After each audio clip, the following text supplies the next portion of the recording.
Yuk semua subscribe channel ini supaya gak ketinggalan update Manchester United ya. Glory, glory Man United! Mengapa Manchester United wajib rekrut Lautaro Martinez dari Inter Milan? Manchester United tengah mencari jalan kembali ke puncak kejayaan. Salah satu sektor krusial yang harus diperkuat adalah lini depan. Nama Lautaro Martinez bintang Inter Milan dan timnas Argentina muncul sebagai kandidat ideal. Kenapa? Performa gembilangnya dalam beberapa musim terakhir jadi jawabannya. Di musim 2023/24, Lautaro sukses membawa Inter juara Serie A dan menjadi top skor Liga dengan 24 gol. Total 27 gol di semua ajang membuktikan konsistensinya. Di Liga Champions, ia mencetak 9 gol dan membantu Inter menembus final dengan rasio 1 gol tiap 81 menit, bahkan mengalahkan striker top dunia lainnya. Namun Lautaro bukan sekadar mesin gol. Ia juga aktif dalam build-up pressing dan link-up play. Dari 21 golnya musim lalu, 16 diantaranya tercipta berkat kerjasama dengan 11 rekan berbeda. Itu menunjukkan fleksibilitasnya di lini serang, sesuatu yang sangat dibutuhkan oleh Erik ten Hag di MU. Sebagai kapten Inter dan top skor Copa America 2024, Lautaro juga membawa mental juara dan kepemimpinan. Di usianya yang ke-28, ini waktu ideal baginya menaklukkan Premier League. Bagaimana menurut Anda, apakah Lautaro Martinez pantas menjadi ujung tombak baru Manchester United? Tinggalkan pendapat Anda di kolom komentar. Saga transfer Benjamin Sesko Newcastle serius, Manchester United menunggu. Bursa transfer musim panas 2025 kembali diwarnai drama. Kali ini, nama Benjamin Sesko dari RB Leipzig jadi sorotan utama. Striker muda asal Slovenia itu kini tengah diperebutkan dua klub Premier League, Newcastle United dan Manchester United. Bedanya, Newcastle tampil agresif. Mereka mengajukan tawaran resmi sebesar 90 juta euro, 80 juta plus 10 juta bonus sebagai langkah antisipasi jika Alexander Isak hengkang ke Liverpool. Kini mereka tinggal menunggu keputusan Sesko kemana ia akan berlabuh. Sementara itu, Manchester United memilih pendekatan yang lebih tenang. Menurut Fabrizio Romano, MU baru akan mengajukan penawaran jika Sesko menyatakan keinginannya bergabung. Sebuah strategi menunggu yang bisa jadi cerdas atau malah berisiko. MU memang sedang mencari striker baru karena inkonsistensi Rasmus Højlund. Tapi Sesko juga belum tentu jadi solusi instan. Meski baru 22 tahun, performanya musim lalu kurang menggigit. Ia hanya mencetak 13 gol di Bundesliga, 1 gol lebih sedikit dari musim sebelumnya, meskipun menit bermainnya bertambah 900 menit. Konsistensi jadi catatan, apalagi Leipzig musim lalu juga tampil buruk secara tim. Namun potensinya tetap menarik banyak perhatian. Bagaimana menurut Anda? Apakah Sesko layak menjadi penyerang masa depan Manchester United? Atau lebih cocok bersama Newcastle? Tulis pendapat Anda di kolom komentar. Ruben Amorim dukung keberanian Bruno Fernandes kritik Manchester United. Pelatih Manchester United Ruben Amorim menunjukkan dukungannya terhadap sikap terbuka Bruno Fernandes yang berani mengkritik performa tim usai hasil imbang 2-2 melawan Everton di Mercedes-Benz Stadium. Fernandes menyebut permainan tim malas dan Amorim menilai komentar itu sebagai tanda kesadaran tinggi pemain terhadap tuntutan performa di Old Trafford. Saya senang pemain merasa seperti itu. Artinya mereka paham situasinya. Meski tur berjalan baik dan suasana latihan positif, masih banyak yang harus diperbaiki, ujar Amorim. MU memang sukses menjuarai Premier League Summer Series 2025, namun hasil imbang itu tetap menyisakan kekhawatiran terutama di lini belakang. Amorim terang-terangan mengkritik kerapuhan pertahanan dan posisi yang terlalu dalam saat Manuel Ugarte kehilangan bola yang berujung gol penyeimbang Everton. Meski begitu, Bruno berharap timnya bisa mendatangkan 12 pemain baru sebelum jendela transfer ditutup. Amorim menyatakan percaya pada skuad yang ada, namun tetap terbuka untuk penguatan. MU telah menghabiskan 133 juta untuk Matheus Cunha dan Bryan Mbeumo dan masih mengincar Benjamin Sesko dari RB Leipzig. Apakah menurut Anda kritik Bruno bisa menjadi pemicu perubahan positif di tubuh MU? Atau justru mengindikasikan masalah lebih dalam? Yuk beri pendapatmu di kolom komentar. Andre Onana beberkan faktor kunci yang bikin Manchester United sulit dikalahkan musim ini. Musim baru, harapan baru. Manchester United memulai kampanye 2025/2026 dengan optimisme tinggi di bawah arahan Ruben Amorim. Meski musim lalu penuh kekecewaan gagal finish di zona Eropa dan kalah di final Liga Eropa, atmosfer di ruang ganti kini berubah total. Kiper utama Andre Onana menilai bahwa kekompakan tim menjadi kekuatan utama setan merah musim ini. Kami bersama-sama. Kami tahu musim lalu berat dan kami harus pastikan itu tak terulang, ungkapnya. Menurut Onana, kebersamaan dan suasana positif di latihan membentuk fondasi kuat bagi kebangkitan tim. Ia juga memuji perkembangan tim yang mulai terlihat dari performa di laga-laga pramusim. Kami bermain bagus, mencetak gol, dan saya senang dengan cara tim berkembang. Mari lihat nanti, tambahnya. MU akan menghadapi Arsenal di Old Trafford pada 17 Agustus, laga pembuka yang jadi ujian awal Ruben Amorim untuk membuktikan kapasitasnya. Onana yang masih dalam proses pemulihan cedera berharap bisa segera tampil. Saya merasa luar biasa. Beberapa minggu terakhir memang sulit, tapi saya optimis bisa kembali di awal musim.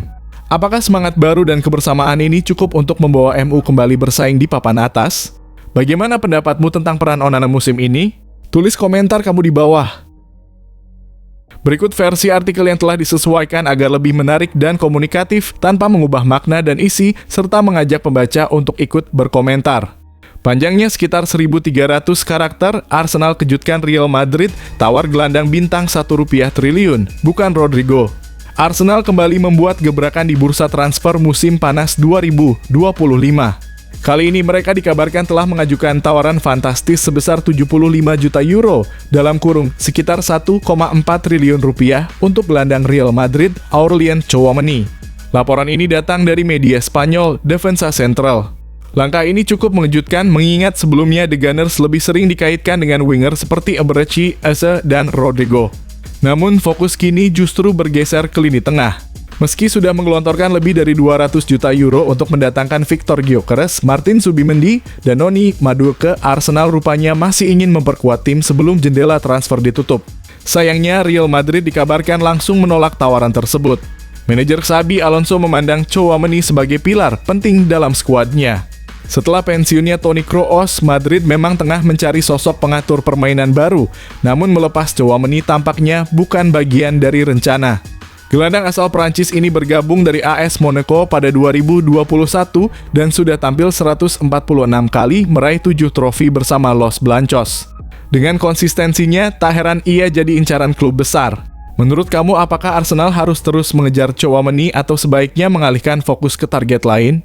Tinggalkan pendapatmu di kolom komentar. Cuci gudang berlanjut. Chelsea resmi lepas Kiernan Dewsbury Hall ke Everton. Karier Kiernan Dewsbury Hall di Chelsea rupanya tak berlangsung lama. Baru semusim berseragam, The Blues, gelandang 26 tahun itu kini resmi dilepas ke Everton dalam kesepakatan transfer yang cukup mengejutkan. Didatangkan dari Leicester City pada tahun 2024 dengan harga tinggi, Dewsbury Hall sempat digadang-gadang jadi pilar lini tengah Chelsea. Namun di bawah arahan Enzo Maresca, ia kesulitan menembus tim utama dan minim menit bermain. Menurut laporan Fabrizio Romano, Chelsea dan Everton akhirnya mencapai kesepakatan transfer senilai 25 juta di muka plus klausul tambahan hingga 4 juta. Dewsbury Hall pun segera bertolak ke Merseyside pada Selasa dalam kurung 5 Agustus 2025 pagi waktu setempat untuk menjalani tes medis sebelum resmi diperkenalkan sebagai rekrutan anyar The Toffees. Kepindahan ini menjadi bagian dari cuci gudang besar-besaran yang sedang dilakukan Chelsea. Selain Dewsbury Hall, sejumlah nama besar seperti Nicholas Jackson, Christopher Nkunku, Carney Chukwuemeka, dan Leslie Ugochukwu juga disebut-sebut bakal dilepas. Langkah Chelsea ini tentu menimbulkan banyak pertanyaan. Apakah ini strategi untuk membangun ulang skuad? Atau justru tanda bahwa klub sedang dalam tekanan? Menurut kamu keputusan melepas Dewsbury Hall tepat atau justru terburu-buru? Yuk, tulis pendapatmu di kolom komentar. Manchester City capai kesepakatan baru dengan Ruben Dias. Manchester City bergerak cepat mengamankan masa depan salah satu pilar utama mereka. Klub dikabarkan telah mencapai kesepakatan prinsip dengan bek tengah Ruben Dias untuk perpanjangan kontrak jangka panjang, meskipun kontraknya saat ini masih berlaku hingga 2027. Menurut laporan ESPN, hanya detail akhir yang perlu dirampungkan, namun secara keseluruhan, kedua pihak sudah sepakat. Sejak bergabung dari Benfica pada 2020, Dias menjelma jadi sosok tak tergantikan di lini pertahanan tim asuhan Pep Guardiola. Ia telah mencatat lebih dari 200 penampilan dan dinobatkan sebagai pemain terbaik Premier League pada 2021. Kesepakatan ini menyusul kontrak baru Erling Haaland yang diumumkan Januari lalu dan akan bertahan hingga 2034. City tampaknya tengah bersiap menghadapi masa penting dalam proyek jangka panjang mereka. Pasalnya, beberapa pemain kunci seperti Ilkay Gundogan, John Stones Derson, dan Bernardo Silva kini memasuki tahun terakhir kontrak. Sementara Rodri, Phil Foden, Mateo Kovacic, Nathan Aka, Jack Grealish, dan Manuel Akanji berada di 2 tahun terakhir masa bakti mereka. Setelah Diaz, manajemen City disebut akan memprioritaskan negosiasi perpanjangan untuk Rodri dan Foden. Bagaimana menurutmu, apakah Ruben Dias layak jadi fondasi pertahanan City untuk 1 dekade ke depan? Yuk, tulis pendapatmu di kolom komentar. Florian Wirtz bikin pusing Arne Slot, belum temukan posisi ideal di Liverpool. Florian Wirtz menjadi teka-teki besar bagi Arne Slot jelang musim 2025/26.